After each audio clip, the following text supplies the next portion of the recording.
Elle était là, dans un rayon de soleil, les yeux fermés. Quelques spectateurs passaient par les doubles portes du cinéma ouvertes sur la rue. Derrière elle, on devinait des rangées de fauteuils rembourrés et l'éclairage tamisé de la salle. Elle avait les mains derrière le dos. Elle était grande. Elle ne portait pas de manteau, bien que l'automne ait commencé. J'espérais qu'elle attendait la prochaine séance, elle aussi.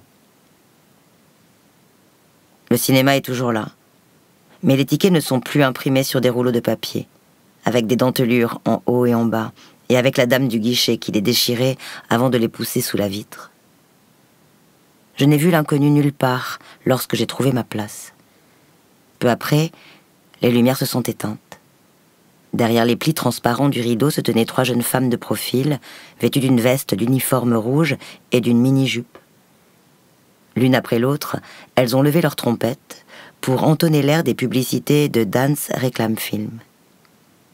J'avais déjà du mal à me souvenir de ses traits, comme si la lumière du soleil qui tombait sur son visage l'avait surexposé dans ma mémoire. C'était un samedi, et quand je suis sortie, le crépuscule grouillait de silhouettes.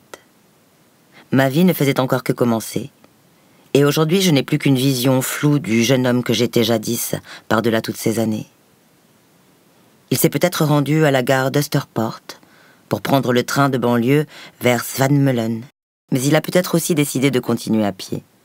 Dans ce cas, il est passé devant l'ambassade américaine et les lacs, où le ciel du soir se reflétait à cet instant dans les arbres le long des rives. Bien des choses changent, mais il y en a encore plus qui ne changent pas.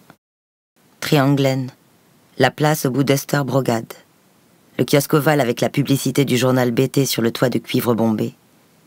Savoir que Strandvejen attend au bout de la rue, derrière la tour Tuborg et la bouteille de bière géante. Si je devais tracer mes déplacements quotidiens sur un plan de la ville à l'époque, mon stylo bille ferait un trou bleu et étroit dans le papier, tant le rayon de mes déplacements était limité. Pourtant, j'avais l'impression d'être en train de conquérir le monde.